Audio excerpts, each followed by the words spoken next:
Well, it's official, guys. At the time of me making this video, TikTok is done in the United States. Wait. Isn't that like a huge fucking problem? Because, like, oh, I don't know. The filter you use is literally in TikTok?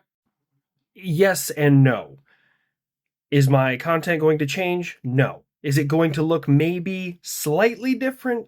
Yes, but I have like 4 or 5 contingencies, one of which is actually somebody's designing software for me so I can continue to do this, but it's going to be built for me in the way that I want to. So I have like 5 different contingency plans. It ain't shit going to stop me. Does this mean that I can say all the things that I want to say now on TikTok and just say, like, fuck the community standards? The answer is yes and no. You can piss off West Taiwan as much as you want. However, this will still be on YouTube, which is probably where most of you are watching it. Thanks for sticking around. And it'll also be on Pepperbox. Now there you can go off. Like that recent exclusive one you just did, there was a lot of real colorful language, analogies, and symbolism. Oh, you're talking about the part with me in Florida and the Skittles in my foreskin. Yeah, okay, no, that was like a wordsmith there. So, you have like 1.5 million followers on TikTok. Is that like gonna affect you, even financially? Marginal at any. TikTok payouts like really suck. But for me also, it's never been about the money. It's been about making people laugh and smile and, come back and forget about how terrible the world can be for a little while.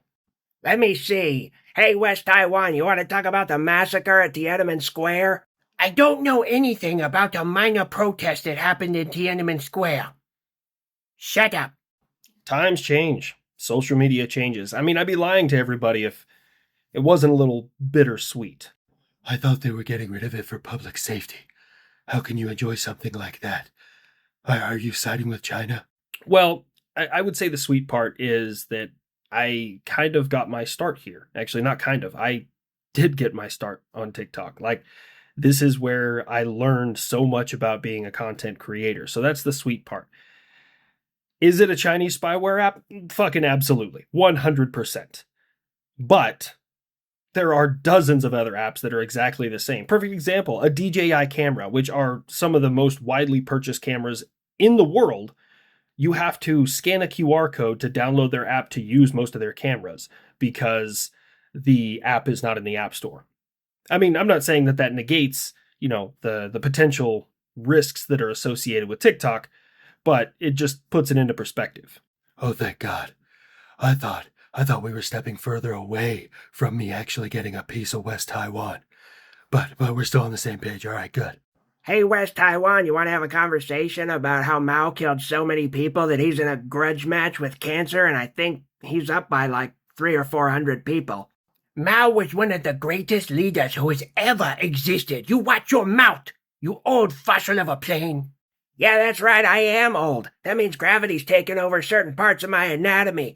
I had to get new engines so I could fly a little bit higher. It'll be real awkward looking at the aftermath and seeing nothing but craters and 2 very veiny drag marks. There it is. The grossest statement I will hear all day. What is with this half comedy, half fucking sub story? There's things going on in the world that you still haven't touched on yet, like how I am gaining more territory in Kursk. I love how that's the part of the story that you start at. Me, on the other hand, I think that for you it would be just embarrassing in general that you lost territory to begin with. Like, could y'all imagine? I was in Afghanistan for 20 years. Did the Taliban ever take any territory in the United States? No. Did I ever lose a single engagement in Afghanistan? No. America is only good at fighting against insurgencies. You don't know what real combat looks like nowadays. Yeah, we do. It's 2025. There's cameras everywhere on the battlefield.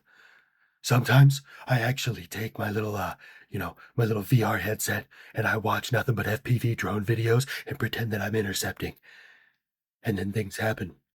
I mean, secondhand here, I'm learning about all the technological advances on the battlefield. Like, I didn't know this. Do you guys know that Ukraine built flying stores, like storefronts, like where they sell things? They fly. No, I didn't. Wait, did I? I've built a lot of strange things during this war. You didn't? Huh. That doesn't make any sense. Russia, why did your air defense system shoot a store then? 'Cause the system sucked. I would probably say negligence or ignorance. Actually, scratch that. Can I go with mild retardation? It was a fucking misfire. Things happen in combat. You know, your systems have had misfires too. Let me see. Yeah, I can think of two. One was Patriot in Saudi Arabia, and I think that was a stuck fin. It did a hard left hook. And then one was a Stinger that I saw. Yeah, two. And Stinger's been around since, what, the 70s? And Patriot's been around since the 80s? 2 in 40 to 50 years. That's a pretty solid record, I would have to say. Haven't you had, like, 2 this week? We're at 50% of our annual recruiting goals. I must be the best recruiter that's ever lived. Well, I think it's a combination of a couple different things, one of which, and I think this is the staggering majority, is the increase in military content creators. They give a clear and unbiased look inside the way the military operates. And you're not getting some watered down thing from public affairs. You're not getting some news agency telling you exactly how things are supposed to be.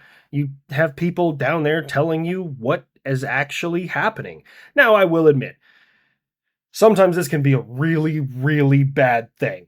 Oh, I know what he's talking about here. He's the old, first to fight, he's loyal. Honor, courage, commitment. Hoorah, he's a Marine. You guys will never understand how difficult it was for me to get those words out. Ugh. Anyways, Russia, what's this I hear about you locking onto a French reconnaissance aircraft? I did not lock on to the French reconnaissance aircraft. My S-400 was just ready to engage it if they came any closer to Russian airspace. Man, your air defense units are batting a fucking 1,000 lately. You shot down a civilian airliner. Allegedly, I did not do anything. I apologize that it happened, but I never admitted to it. We already talked about the Pantsir. And now you're locking up a prop aircraft, which honestly I'm kind of impressed about in general, just because I didn't know your S-400 could actually lock onto anything. You are blinded by your hubris. The S-400 is the best air defense system in the world. You have no idea how much I would love to test that theory and send the kid over there to have a conversation with it. You mean it? I'll go right fucking now. You have no idea how much I want to play Pop Goes the Communist. Kid, I said I wanted to. I never said I would. What the hell was that? What kind of blue ball bullshit? You know what? Get the camera out of my face. I'm done being on your damn videos. How's that for a fourth wall break? I may download the next Chinese spyware app, that whole Red Note thing, but I'm gonna just speed run how fast I can get banned. Like post number 1, the Tiananmen Square massacre. Post number 2, Taiwan is a country. And post number 3, Mao is a dipshit.